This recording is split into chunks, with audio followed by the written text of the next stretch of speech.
Okay, so இன்னைக்கு topic போயிடலாம். Current affairs. My visible, இது விசிபிளா இருக்கா screen? Yes. Okay okay okay. So கடந்த ஒரு வாரமா நிறைய போராட்டம் நடந்துட்டு இருந்துச்சு. அதோட ஆணிவேர் என்ன, ரூட் காஸ் என்ன, அதோட ரிஃபார்ம்ஸ் என்னன்னு சொல்லி இன்னைக்கு ஃபுல்லாக பார்த்துடலாம். சரிங்களா? So youth unemployment India. யார் போராட்டத்துக்கு வந்தாங்கன்னா யூத் தான் வந்தாங்க, ஜென்சி. சரிங்களா? அவங்களுக்கு வந்து ஏன் முக்கியமான காரணம் அப்படின்னு சொன்னா அன்எம்ப்ளாய்மெண்ட் கிரைசிஸ் தான் அதிகமா இருக்கு. ஸோ அதான் வந்து சிஜிஐன்னு சொல்லியிருப்பாங்க. வேலை இல்லாத காக்ரோச்கள் அப்படின்னு சொல்லி சொல்லியிருப்பாங்க, கருப்பாம்பூச்சிகள்னு சொல்லியிருப்பாங்க. அதுல இருந்தா வந்து காக்ரோச் ஜனதா பார்ட்டி உருவாச்சு. ஸோ அன்எம்ப்ளாய்மெண்ட் தான் வந்து மெயின் காசா இருக்கு. ஸோ வந்து இது வந்து நம்ம அப்படிதான் எடுத்து பார்க்கணும். அப்ப அன்எம்ப்ளாய்மெண்ட் எப்படி வந்து இந்த அளவுக்கு வந்துச்சு, எவ்வளவு இருக்கு, அன்எம்ப்ளாய்மெண்ட் என்ன, இந்த மாதிரி விஷயங்களை பார்த்தோம் அப்படின்னா நம்ம பாலிசி எடுக்கும்போது அந்த அன்எம்ப்ளாய்மெண்ட் கிரைசிஸை சால்வ் பண்ற அளவுக்கு நம்ம கொண்டு போகலாம்.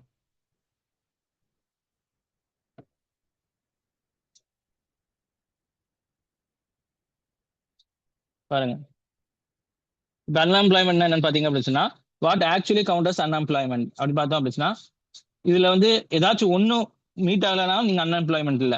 You are only official unemployed if you are meet all three condition. இதெல்லாம் வந்து கரெக்டா நீங்க உங்க கரெக்டா போயிருந்துச்சுன்னா நீங்க ஒரு அன்எம்ப்ளாய்மெண்ட். ஃபர்ஸ்ட் வந்து you to not have a job, உங்களுக்கு வேலை இருக்கக்கூடாது. You actively want to work. சரிங்களா? ஆனா நீங்க வந்து தொடர்படியா வந்து வேலைக்கு போகணுங்கிற ஆர்வத்தோட இருக்கீங்க. You are actively looking for a job. சரிங்களா? ஒவ்வொரு இடத்துக்கா போய் வந்து இன்டர்வியூ அட்டன் பண்ணிட்டு இருக்கீங்க. இந்த மூணு விஷயம் இருந்துச்சு அப்படின்னு சொன்னா நீங்க அன்எம்ப்ளாய்மெண்ட். இப்போ என்ன எடுத்துட்டீங்க அப்படின்னு சொன்னா நான் வந்து என்ன செய்யறேன், கிளாஸஸ் எடுத்துட்டு இருக்கேன். அதனால நான் வந்து ஆக்டிவ்லி ஒர்க் ஜாப் தேடல. அப்ப நான் அன்எம்ப்ளாய்மெண்ட் இல்லை. ஆனா வந்து நான் ப்ரொஃபஷனலா ஒரு ஜாப்ல இல்லை நான். புரியுதுங்களா? ஸோ இதுதான் வந்து அதோட கால்குலேஷன். அன்எம்ப்ளாய்மெண்ட்னா வந்து உங்களுக்கு ஜாப் இருக்கக்கூடாது, நீங்க ஆக்டிவா வந்து ஜாப் போறதுக்கு உண்டான விருப்பம் இருக்கணும். அதே மாதிரி என்னது, நீங்க ஆக்டிவா வந்து எல்லா ஆஃபீஸையும் ஏறி இறங்கணும். அதாவது ஆன்லைன்லயோ ஆஃப்லைன்லயோ இன்டர்வியூ அட்டன் பண்ணிட்டு இருக்கணும். If you give up looking you are no longer counted as a metric. சரிங்களா? இதுல ஏதாச்சும் ஒன்று போனாலும் கூட நீங்க அன்எம்ப்ளாய்மெண்ட்டா இருக்க மாட்டீங்க. நீங்க எம்ப்ளாய்மெண்ட் அந்த கேட்டகரியில் வந்துருவீங்க, செல்ஃப் எம்ப்ளாய்மெண்ட் அந்த மாதிரி. தேர் ஃபோர் டைப்ஸ் ஆஃப் ஜாப்லெஸ்னஸ். சரிங்களா? வேலையில்லா திண்டாட்டம் வந்து 4 வகையா பிரிக்கலாம். ஆடிபிள்மா? ஓகேவா? கேக்குதா? விசிபிளா இருக்கா? Yes, sir. ஃபர்ஸ்ட் பாத்தீங்கன்னா சைக்ளிக் அன்எம்ப்ளாய்மெண்ட். இதுல பாத்தீங்கன்னா அப்படின்னா எக்கனாமிக் டவுன் டர்ன்ஸ் இருக்கும். எக்கனாமி வந்து கீழே போயிட்டு இருக்கு அப்படின்னா நிறைய வந்து லே ஆஃப் நடக்கும். இப்போ இன்ஃபோசிஸ், அமேசான் இவங்கெல்லாம் வந்து அவங்களுக்கு நஷ்டத்துக்கு போயிட்டு இருக்க நிறைய பர்சன்ஸை வந்து அவங்க எம்ப்ளாய்மெண்ட் வந்து வேலையை விட்டு தூக்கிடுவாங்க. அது வந்து உங்களுக்கு வந்து சைக்ளிக் அன்எம்ப்ளாய்மெண்ட் சொல்லுவாங்க. லே ஆஃப் டூரிங் ரெசன் வந்து கீழ் மந்த நிலைன்னு சொல்லுவாங்க. அடுத்து frictional unemployment, temporary transition, quitting to find better role. சரிங்களா? இப்போ ஒரு இடத்துல ஜாயின் பண்ணிட்டு வேலை செஞ்சுட்டு 40,000னா நான் என்ன செய்யறேன், வேலையை விட்டுட்டு அடுத்த ஜாப் போறேன் 60,000 ஜாபுக்கு. ஸோ இது வந்து என்னது, ஃபிரிக்ஷனல் அன்எம்ப்ளாய்மெண்ட் சொல்லுவாங்க.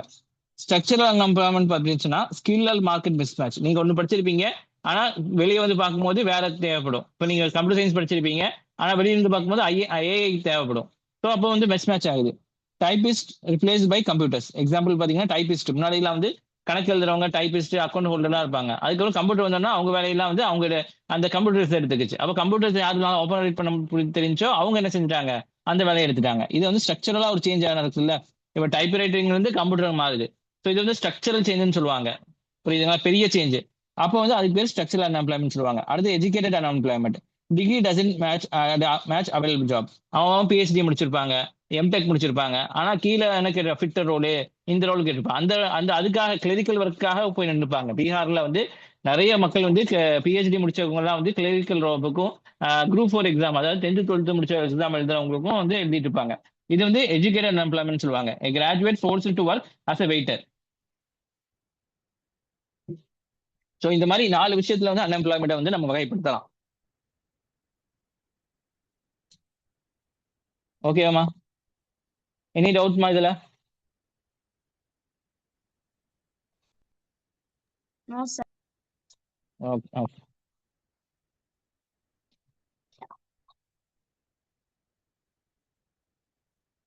அடுத்து பாருங்க, bench roster. Imagine India's young population as a team of 100 players. சரிங்களா? நம்மளோட யூத் வந்து ஒரு 100 பேர் கொண்ட ஒரு பிளேயர்ஸை வந்து நம்ம நினைச்சுக்கலாம்.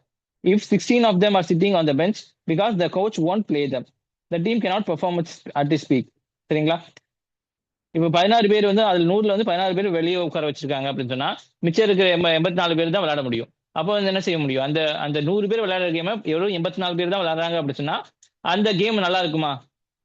சரிங்களா? இப்ப 11 பேர் வந்து கிரிக்கெட் விளையாடணும் அப்படி சொன்னா 5 பேர் வச்சு கிரிக்கெட் விளையாண்டா அப்படி சொன்னா என்ன ஆகும்? உங்களுக்கு முன்னாடி 2 பேர் பின்னாடி 2 பேர் நிக்க வச்சு அப்படி சொன்னா வேற இந்த சைடு ரன்ஸ் போகும். அப்போ அந்த கேமே வந்து கொலாப்ஸ் ஆயிரும். So now multiplied by the millions. That is macro economic cost of youth unemployment. இப்போ ஞாபகம் வச்சு இப்போ பாத்தீங்க இப்போ ஒரு நல்ல நாடு வளரணும் அப்படின்னு சொன்னா அங்க இருக்கக்கூடிய யூத் எல்லாம் வந்து எம்ப்ளாய்மெண்டா இருக்கணும். அப்பதான் அந்த நாடு முன்னேறும். அதுல வந்து முக்கால்வாசி பேர் வந்து வேலை இல்லாம உட்கார்ந்துருந்தாங்க அப்படின்னு சொன்னா நாட்டுக்காக உழைக்கல, நாட்டுல வந்து கண்ட்ரிபியூட் பண்ணல அப்படின்னு சொன்னா அந்த நாடு வளருமா? வளராது. ஸோ இதுதான் வந்து மெயினான விஷயமா சொல்றாங்க. டேட்டா அந்த ஜூன் 2026 வந்து என்ன நடக்குதுன்னு பாத்தீங்க அப்படின்னா யூத் அன்எம்ப்ளாய்மெண்ட் 15 வயசுல இருந்து 29 வயசு வரைக்கும் பாத்தீங்க 16% வந்து அதிகமா இருக்கு. அன்எம்ப்ளாய்மெண்ட் அதிகமா இருக்கு. அப்போ வேலையில்லா மக்கள் வந்து அதிகமா இருக்காங்கன்னு அர்த்தம். Up from 13.8 in April 2025. April 2025ல இருந்து 13.8 தான் இருந்திருக்கு. ஆனா வந்து இப்போ என்னது 2026 ஜூன் அப்போ வந்து 16% உயர்ந்திருக்கு. அடுத்து ஓவரால் அன்எம்ப்ளாய்மெண்ட் 15 பிளஸ் ஏஜ் 15 வயசுக்கு மேல வந்து எத்தனை பேர் வந்து அன்எம்ப்ளாய்மெண்டா இருக்காங்க அப்படின்னா 5.5% வந்து அன்எம்ப்ளாய்மெண்டா இருக்கு. இது ஸ்டேபிளா இருக்கு கடைசி இது பார்க்கும்போது. யூத் யூத் எல்எஃபிஆர்னா லேபர் ஃபோர்ஸ் பார்ட்டிசிபேஷன் ரேட், வேலையில வந்து பார்ட்டிசிபேட் பண்றவங்க யூத், இது வந்து டவுன் ஆயிருக்கு. 42ல இருந்து 40% டவுன் ஆயிருக்கு. ஸோ இதெல்லாம் வந்து முக்கியமான நம்ம வந்து டேட்டாவை எடுத்துக்கணும். இப்போ பாத்தீங்க அப்படின்னா எல்எஃபிஆர் லேபர் ஃபோர்ஸ் பார்ட்டிசிபேட்டரி ரேட் சரிங்களா. பேரடாக்ஸ் பாத்தீங்கன்னா இயர் 1ல வந்து 100 ஸ்டூடெண்ட்ஸ் வந்து வேலைக்காக பார்த்துட்டு இருக்காங்க சரிங்களா. அப்ப அது எல்எஃபிஆர் வந்து 100% எடுத்துக்கலாம். அதுல 10 பேர் வந்து வேலைக்கு போயிடுறாங்க, மிச்சம் 90 பேர் வேலை கிடைக்காம போயிடுது. அப்ப அன்எம்ப்ளாய்மெண்ட் என்ன? 90%. 10 பேர் வேலைக்கு போறாங்க, 90% வந்து இல்ல 100 பேர் வேலைக்கு தேடிட்டு தான் இருக்காங்க. இப்ப இயர் 2ல பாருங்க அந்த வந்து ஒன்லி 60 பேர் தான். இங்கே 100 பேர் வேலை தர்றான், இங்க வரும் 60 பேர் தான் வேலை தர்றான். அதுல 15 பேர் வந்து வேலை கிடைச்சிருது, மிச்சம் 45 பேர் வேலை கிடைக்கல. அப்ப அன்எம்ப்ளாய்மெண்ட் ரேட் 75%. புரியுதுங்களா? இங்க 100, இங்க 60, இங்க 10, இங்க 15. அன்எம்ப்ளாய்மெண்ட் ரேட் பாருங்க என்ன எவ்வளவு இருக்கோ அதுதான் கனெக்ட் பண்ண முடியும். ஆனா வந்து இங்க பார்ட்டிசிபேஷனே 60 பேர் தான். இங்க 100 பேர் வேலை தந்ததும் மிச்சம் என்னது உங்களுக்கு 40 பேர் வந்து ஐயோ போங்கடா நீங்களும் உங்க இதுன்னு சொல்லிட்டு வேலைக்கு தேவையில்லைன்னு வெளியே போயிட்டாங்க ஆட்டத்தை விட்டு. புரியுதுங்களா? இந்த அன்எம்ப்ளாய்மெண்ட் ரேட் இம்ப்ரூவ்டு. 90ல இருந்து 75% கொண்டு வந்துட்டாங்க. But the reality is worse. சரிங்களா? இப்ப கம்பேர் பண்ணீங்க பாத்தீங்க அப்படின்னா போன வருஷத்துக்கும் இந்த வருஷத்துக்கும் இயர் 1க்கும் இயர் 2க்கும் அன்எம்ப்ளாய்மெண்ட் ரேட் இயர் 1ல 90% இருக்கு. அப்ப 90% மக்கள் வந்து என்னது வேலை இல்லாம இருந்திருக்காங்க. அடுத்த வருஷமே என்னது 25% மாறி இருக்கு. அப்ப என்ன அர்த்தம்? ஓகேப்பா நிறைய பேர் வேலைக்கு போயிருப்பாங்களாட்டு அதான் அன்எம்ப்ளாய்மெண்ட் கம்மியா இருக்கு. ஆனா உண்மையை பாத்தீங்க அப்படின்னா இங்க 100 பேர் வேலைக்கு தேடிட்டு இருந்தவன் இங்க 60 பேரா மாறிட்டான். 40 பேர் இந்த ஆட்டத்துக்கே வரல. அப்போ வந்து அன்எம்ப்ளாய்மெண்ட் ரொம்ப வருஷம் இருக்கு. 15 fewer students find job, 40 completely gave up trying. Try பண்றது கம்ப்ளீட்டா கேவ் அப் பண்ணிட்டான், விட்டுட்டான். நீங்களும் உங்க வேலையை எங்களுக்கு வேண்டாம் அப்படின்னு சொல்லி போயிட்டானுங்க. புரியுதுங்களா?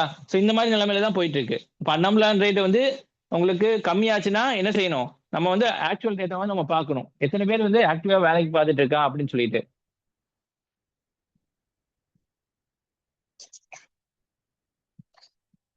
இந்த கான்செப்ட் புரிஞ்சா யாருக்காச்சும் புரியாம இருக்கா?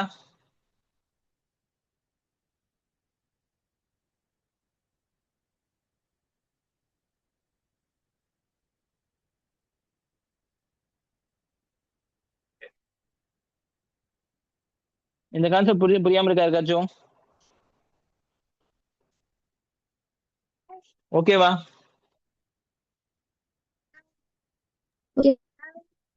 Okay okay. ஏதாவது டெக்ஸ்ட் பண்ணுங்கம்மா, ஜூம்ல டெக்ஸ்ட் பண்ணுங்க.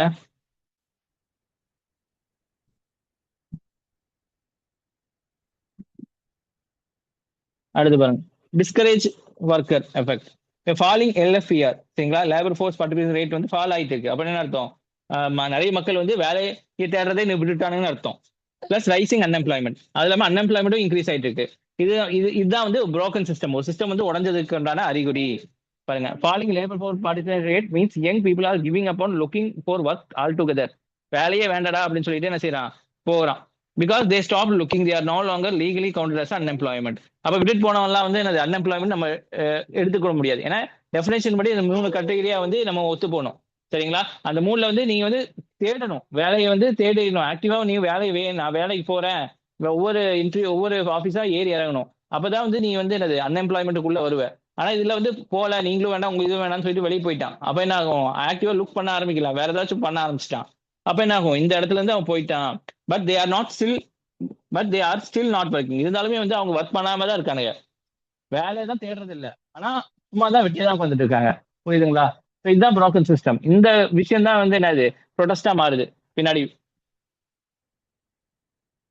அவன் shrinking the job cushion. What is the informal sector? Informal sector பாத்தீங்கன்னா ஜாப்ஸ் நாட் ரிஜிஸ்டர்ட் வித் கவர்மெண்டோட ரிஜிஸ்ட்ரேஷன் பண்ணிருக்க மாட்டாங்க. No return contacts. கான்டாக்ட் வந்து ரிட்டர்னா கொடுத்துருக்க மாட்டாங்க, இவ்வளவு நாள் தான் வரணும் இவ்வளவு இதுன்னு சொல்லிட்டு. கேஷ் பேமெண்ட்ஸா தான் இருக்கும், கையில காசு தான் கொடுக்கும், அக்கௌண்ட்ல வர முடியாது. Zero benefits, pension, health insurance எல்லாம் இருக்காது. இதே வந்து ஒரு ப்ராப்பரான கம்பெனி நீங்க வேலை செஞ்சே போனீங்க அப்படின்னா லீவ் கிடைக்கும், 8 மணி நேரம் தான் வேலையா இருக்கும், உங்களுக்கு ஹெல்த் இன்சூரன்ஸ் இருக்கும், எல்லாமே கவர் ஆகும். Example street vendors, construction workers, domestic helps, rickshaw pullers, இவங்கெல்லாம் என்னது இன்ஃபார்மல் செக்டர்னு சொல்லுவாங்க. இப்போ historically this sector has been India's safety net. When a formal jobs were scarce, people could always fall back on informal worker. இப்பெல்லாம் வந்து formal செக்டர்ல வேலை இல்லையோ அவன் வந்து என்ன செய்யறான், இது பண்ணுறான். எக்ஸாம்பிள் ரேபிடோ. ஸோ நிறைய விஷயங்கள் வந்து என்ன ஆகுது, உங்களுக்கு இன்ஃபார்மல் செக்டரா போயிருது உங்களுக்கு. Even the safety net is falling. பாத்தீங்கன்னா இதுவும் வந்து கம்மியாயிட்டு தான் வருது. இன்ஃபார்மல் ஜாப்ஸ் வந்து 2024 எண்ட்ல பாத்தீங்க அப்படின்னா 1.1 crore வந்து இன்ஃபார்மல் ஜாப் கிரியேட் ஆச்சு. ஆனா 2025 பாத்தீங்க அப்படின்னு சொன்னா 74.5 lakhs தான் வந்து கிரியேட் ஆயிருக்கு. இதுவே வந்து கம்மியாகுது. அப்போ கடைசியான சாய்ஸ் இன்ஃபார்மல் செக்டரோ உன்னால போக முடியல. 32 drops in informal sector, 32%. If the formal sector is in creating enough jobs and the informal sector is shrinking by 32%, where will the million of job seeker go? எதுலையுமே வேலை இல்லை, ஒண்ணு ஃபார்மல் செக்டர்ல போகணும், அங்கேயும் உனக்கு வேலை இல்லை. அப்ப இன்ஃபார்மல் செக்டராச்சும் நீ வேலை செய்யறதுக்கு வாய்ப்பு இருக்கணும், அதுவும் இல்லை. இப்ப ரெண்டுமே இல்லைன்னு சொன்னாலும் அவனால விரக்திக்கு போயிடுவாங்கல்ல, விரக்தியோட உச்சத்துக்கு போயிடுவாங்கல்ல மக்கள். பாருங்க டிகிரி பேரடாக்ஸ். இதுல பாத்தீங்க அப்படின்னு சொன்னா 6.3 crore டோட்டல் கிராஜுவேட் இருக்காங்க. Age 20 to 29க்குள்ள. 2023 டேட்டா படி 20 இருந்து 29 வயசுக்குள்ள 6.3 கோடி கிராஜுவேட்ஸ் இருக்காங்க. அதுல வந்து 1.1 crore ஆர் என்டையர்லி அன்எம்ப்ளாய்மெண்ட். அதுல வந்து 1.1 வந்து சுத்தமா unemployment. Less than 7% of male graduate find the permanent salary job within 1 year. ஒரு வருஷத்துக்குள்ள வந்து அதுல 7% தான் வந்து என்னது ஆன் கிராஜுவேட்ஸ் வந்து ஒரு பெர்மனன்ட் ஜாப் வந்து வாங்குறாங்க. Only 3.7 find the white collar job. White collar ஜாப்னா என்னது, டிசிஷன் மேக்கிங் அந்த மாதிரி ஜாப் வந்து ஒயிட் காலர் ஜாப் அதுல வந்து கம்மி தான் உங்களுக்கு. So graduate unemployment under 25 actually worsened from the 35.02% in 1983 to 39.33 in 2023. சரிங்களா? ஸோ 25 வயசுக்குள்ள வந்து எத்தனை பேர் அன்எம்ப்ளாய்மெண்டா இருக்காங்க, அதுவும் டிகிரி படிச்சுட்டு அன்எம்ப்ளாய்மெண்டா இருக்காங்க அப்படின்னு சொன்னா 1983 இருந்து கம்பேர் பண்ணும்போது இப்போ வந்து 39% உயர்ந்திருக்கு. More schooling is not creating more jobs. சரிங்களா? அதிகமா படிக்க வச்சீங்க அப்படின்னா அதிகமா ஜாப் கிரியேட் பண்ணணும் இல்ல, அவசியம் இல்லை, அந்த மாதிரி நடக்க மாட்டேங்குது. இப்போ டிகிரி படிச்சிருக்கான், அதுக்குண்டான வேலையும் கிடைக்க மாட்டேங்குது. ஸோ அது அன்எம்ப்ளாய்மெண்ட் தான் குறிக்கும்.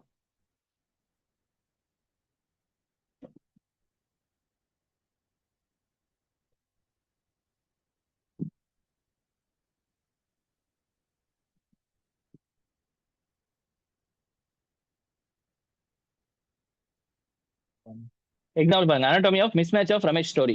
இவர் பேர் தான் ரமேஷ், இவர் பிகாம் படிச்சிருக்காரு 3 வருஷம். இவர் காஸ்ட் வந்து பாத்தீங்கன்னா 2 லட்சம் ஆகுது. சரிங்களா? 3 அந்த பிகாம் முடிக்கிறதுக்கு. சர்ச் டியூரேஷன் வந்து 18 months வந்து வேலை தேடுறாரு. கரண்ட் ஜாப் வந்து கால் சென்டர்ல 15,000 மட்டும் தான் வந்து வேலை செஞ்சுட்டு இருக்காரு. இப்போ ஸ்கில் மேட்ச் பாத்தீங்கன்னா college is theory, employers need practical skills. சரிங்களா? அக்கௌண்டிங், சாஃப்ட்வேர் எல்லாமே வந்து கத்துக்கணும். குவாலிட்டி ஆஃப் எஜுகேஷன் பாத்தீங்கன்னா focus on rote memorization over critical thinking. Critical thinking பண்ணா ரோட் மெமரிங் தான் அவர். சரிங்களா? பிகாம்ல படிச்சிருக்காரு, ப்ராக்டிகல் இல்லாம வந்து ரோட் மெமரி தான் பண்ணாரு. ஜாப் எக்ஸ்பெக்டேஷன் பாத்தீங்கன்னா economy needs diverse workers. Graduate expect white collar office roles. சரிங்களா? கிராஜுவேட் என்னது ஒயிட் காலர் ரோல்ல வந்து பார்ட்டிசிபேட் பண்ணணும். ஒயிட் காலர் ரோல்னா வந்து உங்களுக்கு வந்து டிசிஷன் எடுக்கிற ரோல். வெறும் நீங்க வந்து என்ன செய்யக்கூடாது, வெறும் மற்ற ரோல் மட்டும் இல்லாம ஒயிட் காலர் ரோல் இருக்கிற மாதிரி இருக்கணும். இப்போ டெமோக்ராஃபிக் விண்டோ இதான் வந்து மிஸ் மேட்ச். இவன் படிச்சது என்னமோ, ஆனா ஸ்கில் அவங்க கேட்கறது வேற என்னமோ, ப்ராக்டிகல் ஸ்கில்லாம் கேட்கறாங்க. ஆனா இவன் வெறும் வந்து மெமரைசேஷன் தான் போயிருக்கான். அதனால இவனுக்கு வந்து கிடைக்க மாட்டேங்குது. ஜாப் சென்டர்ல போய் வேலை செஞ்சுட்டு இருக்கான், கால் சென்டர்ல. அது டெமோகிராபிக் விண்டோ பாத்தீங்கன்னா போனஸ் பீரியட் வேற country has massive working age population and fewer dependents supercharging economic growth. Demographic விண்டோன்னு அப்படின்னு சொன்னா நம்ம இதுல வந்து அதிகமான மக்கள் வந்து இளைஞர்களா இருக்காங்க, யூத்தா இருக்காங்க. கொஞ்சம் பேர் தான் வந்து வயசானவங்களா இருக்காங்க, குழந்தைகளா இருக்காங்க. அப்ப நிறைய பேர் யூத்தா இருக்கும்போது அவங்கள வச்சு வேலை வாங்கி நம்மளோட எக்கனாமியை உயர்த்திக்கணும். அப்பதான் நாடு முன்னேறும். சரிங்களா? இப்போ பிரசன்ட்ல பார்த்தோம் அப்படின்னா பிரசன்ட் இந்தியாஸ் மீடியன் ஏஜ் வந்து 29 years. இப்போ மக்களோட மீடியன் ஏஜ் இப்போ வந்து இந்தியாவோட யூத் பார்த்தீங்கன்னா 29 வயசுல இருக்கவங்க அதிக பேர் இருக்காங்க. மோர் ஒர்க்கிங் ஏஜ் பீப்புள் தான் எவர் பிஃபோர். இதுக்கு முன்னாடி வரைக்கும் 29 வயசுல வந்து ஒர்க்கிங் ஏஜ் பீப்புள் தான் அதிகமா இருக்காங்க. 2040-50 என்ன ஆகும் உங்களுக்கு? அது 38 வயசா ஆகும். டெபெண்டன்சி ரேஷியோ ரைசஸ். அப்ப அதிகமான இவங்கெல்லாம் வந்து வயசாயிருவாங்க. அதுக்கு வயசானவங்க எல்லாம் இன்னொரு வயசாயிருவாங்க. அப்ப உங்களை நம்பி தான் வந்து உங்க பேரண்ட்ஸ் எல்லாம் இருக்கிற மாதிரி இருக்கும். So window utilise this workforce closes in 2040. சரிங்களா? இந்த ஒர்க் ஃபோர்ஸ் வந்து இப்போ நல்ல ஒரு ஆப்பர்ச்சுனிட்டி. இது 2040 இது க்ளோஸ் ஆயிடும். புரியுதுங்களா? அதுக்குள்ள இந்த மக்களுக்கு நம்ம என்ன செய்யணும்? எஜுகேஷன், ஹெல்த், ஸ்கில் எல்லாமே கொடுத்து அவங்கள என்ன செய்யணும்? ப்ராப்பரா வந்து ஒர்க்ல கொண்டு வரணும். அப்பதான் வந்து இந்தியாவோட இது முன்னேறும். இப்போ ஜப்பான்லாம் பாத்தீங்க அப்படின்னா அங்க வயசானவங்க தான் வந்து ஒவ்வொரு வீட்லயும் இருந்துட்டு இருக்காங்க. அங்க வந்து என்ன செய்யறாங்க? அப்படியே செத்துவும் போயிடுறாங்க. அப்புறம் வந்து பிரச்சனையாகி போயிடுது. அந்த மாதிரி நிறைய பிளாட்ல வந்து காலியாகி தான் போகுது. ஏன்னா அவங்கள வந்து குழந்தைய பெற்றுக்கிறது இல்ல. அவங்க அவங்க வாழ்க்கையை வாழ்ந்துட்டு போயிடுறாங்க. மற்றபடி வந்து எதுவுமே பண்ணிக்கிறதுனால அவங்களுக்கு டேக் கேர் பண்றதுக்கு இப்போ வந்து இங்க இருந்து நர்சஸ் இருந்து எல்லாம் போறாங்க. ஸோ வந்து அங்க வந்து வேலை செய்யறதுக்கு ஆள் இல்லை. என்னதான் வந்து நல்லா பணக்கார நாடா இருந்தாலுமே வந்து அங்க வேலை செய்யறதுக்கும் மற்ற விஷயங்களுக்கும் இல்லை. வெறும் வந்து வயசானவங்க தான் இருக்காங்க ஒவ்வொரு இடத்துலயுமே. இப்போ ஸ்குவாண்டரிங் த டிவிடெண்ட். இப்போ என்ன பிரச்சனை அப்படின்னா growth இருக்கு. அதே மாதிரி நல்ல வேலையா அவனை கொண்டுட்டு போன அப்படின்னு சொன்னா நீ என்ன செய்யலாம்? இந்த காரை வந்து நல்ல காரை வந்து நீ growth பக்கம் கூட்டிட்டு போவான். இல்ல நீ ஏதாச்சும் பண்ண சரியான ஸ்கில்லாம் தெரியல அப்படின்னா உங்க இதுக்கே கலவரம் ஆயிடும். நேபாள், பங்களாதேஷ் மாதிரி. Democratic dividend is high performing sport car given இந்த எக்கனாமி. சரிங்களா? இப்போ டெமோக்ராட்டிக் டிவிடெண்ட்ங்கிறது ஒரு ஸ்போர்ட் கார் மாதிரி. Reality if you don't know how to drive it it useless. சரிங்களா? இப்போ வந்து இந்த ஸ்போர்ட் காரை வந்து நீ ஓட்ட தெரிஞ்சவனுக்கு தான் அது வந்து ஸ்போர்ட் காரு. மற்றவனுக்கு வந்து என்ன செய்ய முடியாது. அதுவே போய் வந்து எவனா முடிஞ்சிடும். Worse frustrated unemployment youth population will crash the car social அன்பிளஸ். இப்போ நடந்ததெல்லாம் தான் ப்ராப்பரா அவங்களுக்குன்னு வேலை வாய்ப்பு நிறைய விஷயங்கள் இருந்துச்சு அப்படின்னா அவங்க வந்து என்ன செய்வாங்க? இந்தியாவோட நாட்டோட growth-க்காக பாடுபடுவாங்க. இல்ல அப்படி சொன்னா ப்ரொடெஸ்ட் தான் வரும். தேர்ட் பார்த்தீங்கன்னா without job dividend Philips from the growth engine into tax burden requiring massive welfare spending. சரிங்களா? இப்போ எல்லாரும் ப்ராப்பரா அவங்களுக்கு எல்லாம் கொடுக்கல அப்படின்னு சொன்னா என்ன ஆகும்? உங்களுக்கு growth ப்ராப்பரா கொடுத்தீங்க அப்படின்னு சொன்னா growth வந்து இன்க்ரீஸ் ஆகும். இல்ல அப்படின்னு சொன்னா உங்களுக்கு டாக்ஸ் பர்டன் தான். சரிங்களா? அவங்களும் வேலைக்கு போக மாட்டாங்க. உங்களுக்கும் டாக்ஸ் இப்ப வேலைக்கு போனா தானே அவன் சம்பாதிக்க முடியும். சம்பாதிச்சா தான் காசு கட்ட முடியும். காசு கட்டாதான் தானே கஜானால காசு எடுக்க முடியும். ஸோ இப்போ வந்து அவன் சம்பாதிக்கவே போகல அப்படின்னா உங்க கஜானா காசே இருக்காது. நீங்க தான் வந்து வெல்ஃபேர் ஸ்கீம்ல வந்து ஸ்பெண்ட் பண்ணி ஆகணும். புரியுதுங்களா? ஸோ இது வந்து உங்களுக்கு ஒரு லயபிளா மாறிடும் அப்படின்னு சொல்றாங்க. பேர்டனா மாறிடும்னு சொல்றாங்க. இப்போ ரியல் வேர்ல்ட் சிம்டம் பார்த்தீங்கன்னா CJP protest. Tip of the immediate trigger பார்த்தீங்கன்னா நீட். இதுக்கு முன்னாடியே எல்லாரும் வந்து வேலை இல்லாம தான் சுத்திட்டு இருந்திருக்காங்க கடுப்புல. இப்போ வந்து நீட்னு கிடைச்சோன்னா எல்லாரும் குதிச்சிட்டானுங்க. 2026 NEET paper leak resignation of education minister anger the corruption. Under water பார்த்தீங்கன்னா இது கீழே டிப் ஆஃப் த ஐஸ்பர்க்னு சொல்லுவாங்க. இது மட்டும் தான் நம்மளுக்கு தெரியுது. ஆனால் உள்ள பார்த்தீங்கன்னா பெருசு. Youth unable to find the job despite years of education. அவன் நல்லா படிச்சுக்கிட்டு அவனுக்கு வேலை இல்லாமல் சுத்திட்டு இருக்கான். System that punishes hard work hopeless. சரிங்களா?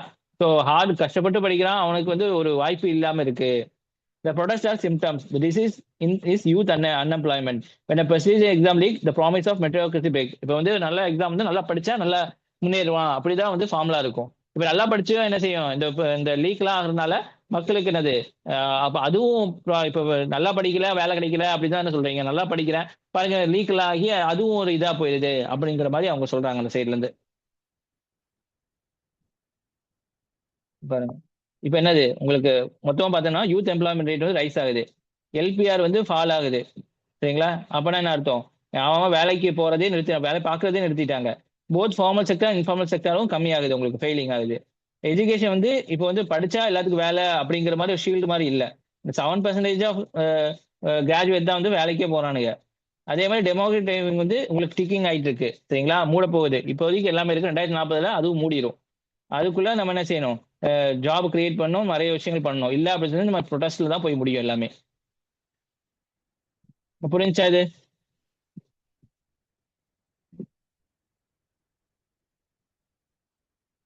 எனி டவுட்மா?